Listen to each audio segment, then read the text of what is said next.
Okay, welcome back to Dragon Ball Z Anime Review Part 4. Yes, Part 4. This one I'm covering pretty much the rest of the Namek Saga, which is episodes 62 67. Pretty much covering episodes overall 62 to 74. 62 67 is the end of the Namek Saga, and from 68 to 74, that's the Captain Ginyu arc. Captain Ginyu saga. These episodes are simply the Ginyu arc. Well, the Ginyu saga in the way. Because even though, yes, they first show up at the end of 61, 62 is kind of the start of the story, and 74 is the end of it. Yeah, I'm not really sure why that they still count these episodes as so part of the Namek arc, even though this one Captain Ginyu shows up. Yeah, I should point out Namek arc, the Captain Ginyu saga. Namek arc covers 40 chapters of the manga. Chapters 242 to 281. Captain Ginyu covers 282 to 291. And that's roughly 10 chapters. The arc that comes next is longer. Yep. Now, in the case of the Captain Ginyu episodes, well, they do, from what I can tell anyways, like in the case of the previous episode, they did introduce one new... Now, in the case of the episodes leading up to when Captain Ginyu basically takes over his saga, I would say they introduced like one new character, Nail. Yeah, he works for Guru. And here's the thing about this guy. He is voiced by Sean Schimmel. Yep, the only hero character aside from Goku he's voiced. How do I know this? I didn't look up on the website like I normally would do. It was basically put in the credits. Oh, and Guru is voiced by Christopher Sabat. I know that voice anywhere. And apparently Sabat also voices like one of them. I think he voices Chase from, well, he's one of the Captain Ginyu forces. Yep. So Gohan, Krillin, and Vegeta team up to take on the Ginyu Force. They basically go where Vegeta has the Dragon Balls, like pretty much 6 of them. So they try to get up so they go around and switch. So yeah, that's when the Ginyu Force shows up. And see all 5 of them together. Oh yeah, and also when they first show up, they do their famous pose. Yes, the first time you see their pose in the series. Yep, and they also give Frieza new scouters, something he ordered because all his previous scouters were all destroyed by one of the Mechians, who becomes a recurring character in the saga. Yep, so they basically first we have Krillin and Gohan taking on Guido, even though he wants to take on Vegeta. They have a tough time battling him. Of course, Guido also shows out one of his powers. Apparently, the guy can stop time. How? By holding his breath. I am not kidding. That is seriously his power. And he spends a lot of time running away. Eventually, at one point, he mobilizes Gohan and Krillin by using mind-bending technique. And he's about to stab them with a giant tree when he gets his head chopped off by Vegeta. Because of course he does. And then he's like, okay. Then it's Vegeta's turn to take on Raccoon. Yes, Raccoon. This big buffoon of a member of the group. There's also Chase, Ginyu, and Barter. Barter is a blue-skinned alien who is taller than Ginyu. Yeah, Guido is the shortest. Above him is Chase. Number 3 is Captain Ginyu. 4 is Raccoon, and 5 is Barter. Barter is the biggest out of all the members. He's also the fastest. Yep. So Vegeta throws a one big attack at him, and apparently all this does is destroy his armor and pretty much nearly shred his clothing, showing off his butt crack. Well, not the entirety. I'm like, really? Was this necessary? Yeah.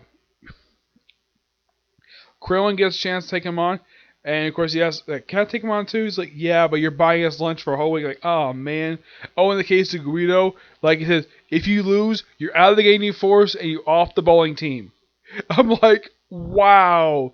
The Ginyu Force are pretty much like college football team. They even act like they do the little hut hut hut hut hut like thing.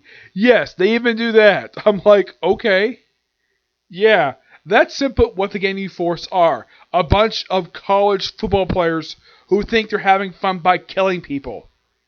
That's the whole point of the Ginyu Force. So they have a tough time taking him on, and then all of a sudden, Goku arrives to the planet. And when Barter and Chase see him, like, huh, what's he doing here? Oh yeah, and also what did Ginyu do? He takes the 7 Dragon Balls to Frieza, which he tried to use to make a wish. Doesn't work. Nope. So he goes off to try to figure out exactly how. So he goes to see go find the Namekian. And what does Ginyu do? Train some replacement members of the Ginyu Force. Yep. So when Goku steps down, he's like, he runs straight to Gohan, gives Senzu gives one to Krillin, and he tosses one straight to Vegeta. And Krillin's like, what? What'd you do that for? Well, as I know the series, they become allies later. And you're like, wow, I'm fully healed. That was quick. And then Goku takes on Recoome and beats him in less than a minute. Like one punch. And that's it for him. So then Goku takes on Barter and Chase for a while. Barter, of course, is defeated by Goku. And he lets him live. So Vegeta's like, screw that. So he breaks Barter's neck and then he just pretty much vaporizes Recoome. And what does Chase do? He runs with his tail between his legs to go straight to go get Captain Ginyu. Yep. So he explains to Ginyu while Ginyu's trying to basically talk about what happened. He's like shocked. He's about to do his thing and was like, man, it's so missing something. So they go off about Goku. It's like, even though that they're surrounded by 2 dead bodies, like Guido is not that far from them, and Barter is right next to him. Wouldn't they, I don't know, move away from 2 decaying dead bodies? Probably not. So, basically he orders, and all of a sudden Ginyu shows up. This is when Goku first meets him. Goku tells Krillin and Gohan, go get the Dragon Ring out from Bulma, and go get those Dragon Balls. Vegeta, of course, he says, why don't you stay with me to take on Ginyu? And in about a second, he's like, psych, runs away. Where does he go? To Frieza's ship. Now, this is after, basically, they decide to bury the frickin' Dragon Balls, which was not discovered for a few episodes. So Goku takes on Ginyu. Like, man, show me your real power. Like, and it goes high to like almost he's just like, the power level is like 180,000, which shocks Ginyu, which is like stronger than he is. Because he says he thinks he's like 120,000. Nope, Goku's a lot stronger. And of course shows up the Kaioken. He doesn't say Kaioken. He's about to attack, and all of a sudden, chain. Well, then first he takes his hand, makes energy, and then stabs himself in the frickin' chest. I'm like, if you watch the series, you'll know what happens next. Like, why the heck would you do that for? Well, there's a good reason for it. And he does change. And he swaps bodies with Goku. Of course, before he does this, he tosses his counter over to Chase. And now Goku's in Ginyu's body. He's like, okay, now since I defeated Goku, let's go back to Frieza's ship. So Goku, in Ginyu's body, floats back as quickly as he can. And of course, and here's the thing. Gohan figures out right away that Goku is not Goku because of his eyes. So, of course, Vegeta basically takes the time to, his damaged armor he has, and once he gets back to the ship, he proceeds to massacre the entire crew. And after he does that, he proceeds to clean up all the blood dirt off his face, give himself a nice clean uniform, pretty much for the outfit he's wearing.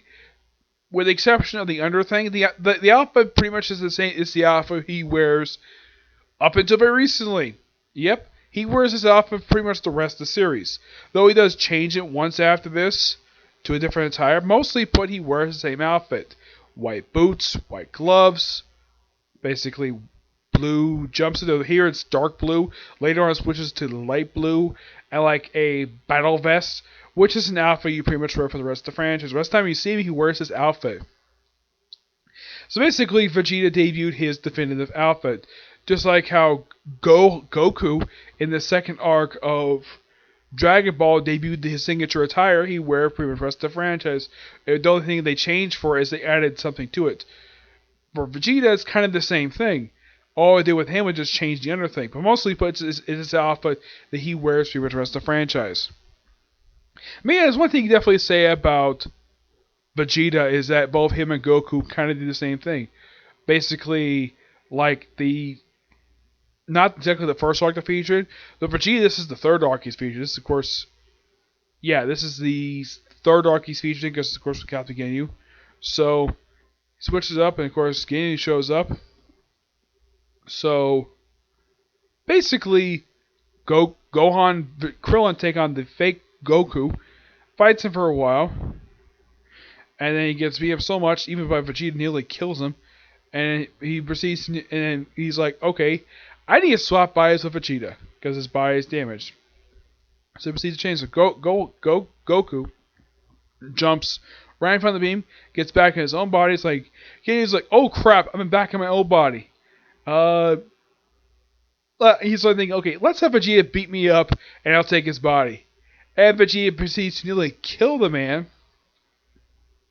And then all of a sudden, a land frog, which calls him on the ground, Goku grabs the frog, throws it right in front of Ginyu. He's about to do his another change, and Ginyu transforms a frog. Yep. And then you see the frog, who's actually in Ginyu's body. He just hops away. The body itself is seen maybe once after this, and that's it. Ginyu stays as a frog most of the rest of the franchise, up until the Golden Frieza arc. He does briefly change bodies once, though he does change right back right after changing their body in a filler episode. Mostly put, he stays as a frog for a long time. This is actually a plot thread I think that maybe Toriyama forgot about for a long period of time. They never resolved this plot thread of Ginyu being a frog until the second arc of Super. Yeah, that's when they finally resolved this plot thread. Oh yeah, there's also a joke like, he's like, now it's Toad stomping season. He's like, nah, don't worry about it. It's like, you're right. I don't want to get Toad guts all of my nice clean boots. So they proceed to take Goku inside, but some healing chamber. There's, well, like, okay, everything will be fine. And of course, there's a joke about him basically being afraid of a needle, which is indeed true because at the start of the Namek Saga, he was in the hospital. Yeah, which he's afraid of needles. He's like, I'm not giving you a frickin' needle. So, after putting Goku, it's like, time to put you guys in armor. And, well, in the case of Gohan and Krillin, they changed out of their normal attires. Of course, Gohan wearing the Namekian warrior attire. Krillin had wearing mostly a signature attire. Though I do have to note something, because the first time you see him wearing this in this series, he's wearing the same shoes as Goku. And then for some reason, he switches back to slippers. Why did he switch from boots to slippers for? On screen, there's no explanation for this at all, because that's what he wears in the Vegeta Saga. Here, he's back to the slippers again. No idea why, he just is for some reason. So, they change the attire, and of course, Krillin and Gohan wear these armors they wear for pretty much the rest, well, pretty much throughout the next arc, until they get right back on Earth, which will switch back to normal clothes. Yep, and Vegeta basically looks like he's about to collapse. Like, sir, you okay? Like, that'll be fine. Of course, one thing, now, this dub did not mention exactly what type of armor these are. And here's the thing about Vegeta's armor.